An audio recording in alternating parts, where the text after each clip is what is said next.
Assalamualaikum warahmatullahi wabarakatuh. Kami dari kelompok 9 akan membahas tentang proses organisasi dan proses pengambilan keputusan.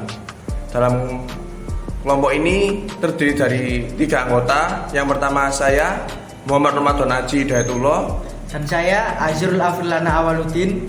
Dan saya Faisal Amir Muharram. Baik, selanjutnya saya akan membahas tentang proses komunikasi organisasi. Komunikasi merupakan aktivitas penyampaian pesan baik berupa simbol maupun kode dari satu pihak kepada pihak lain. Dalam kehidupan sehari-hari, pesan disampaikan bisa dalam berbentuk bahasa tutur, tulisan, gambar, atau gerakan bagian-bagian tubuh verbal dan nonverbal. Komunikasi dilakukan manusia untuk mengekspresikan perasaan dan pikiran untuk mempengaruhi orang lain yang bersifat menghibur, memberitahu, menjual, mendidik. Komponen dalam proses komunikasi. Yang pertama ada komunikator, yang kedua ada komunikan, ketiga pesan, keempat saluran, kelima efek, keenam feedback, ketujuh noise, kedelapan echoing, dan kesembilan decoding. Proses pengambilan keputusan.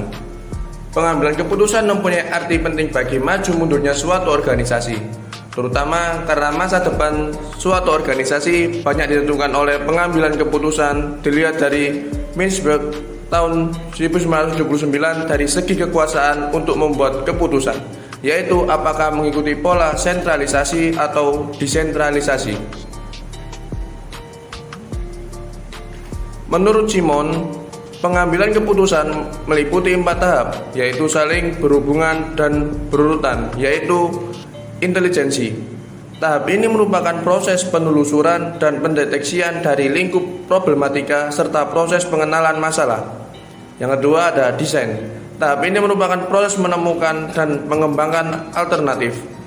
Lalu ada choice. Tahap ini merupakan proses pemilihan di antara berbagai alternatif tindakan yang mungkin dijalankan. Yang keempat, implementation. Tahap ini adalah pelaksanaan dari keputusan yang telah diambil. Evaluasi prestasi kerja.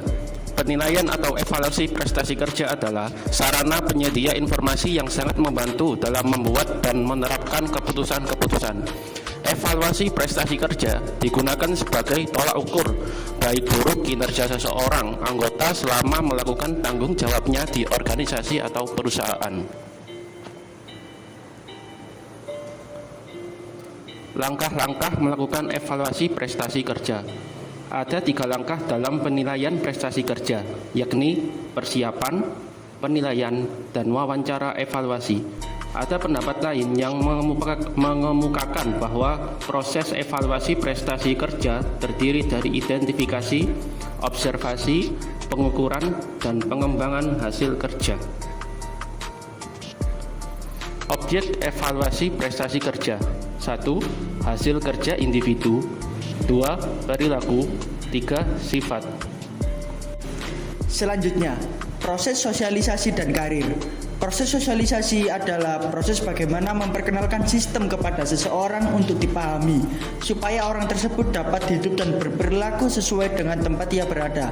Kegiatan sosialisasi tidak hanya menyampaikan informasi tentang yang akan disampaikan, tetapi juga mencari dukungan dari berbagai kelompok masyarakat. Dalam organisasi, sosialisasi tidak hanya sekedar menyampaikan atau memperkenalkan saja, tapi ada tujuan, yaitu membentuk sikap dasar, kebiasaan, dan nilai-nilai yang dapat memupuk kerjasama, integritas, dan komunikasi dalam organisasi. Kedua, memperkenalkan nilai-nilai budaya organisasi pada anggota. Ketiga, meningkatkan komitmen dan daya inovasi anggota.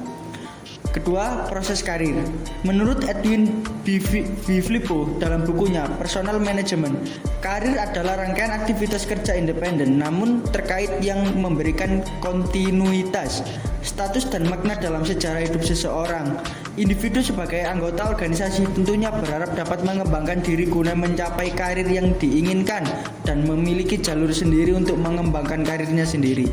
Memahami pengembangan karir dalam suatu organisasi memerlukan pemeriksaan terhadap 2 proses, yaitu bagaimana masing-masing individu merencanakan dan mengimplementasikan tujuan karir, dan bagaimana organisasi merancang dan melaksanakan program pengembangan karir atau manajemen karir.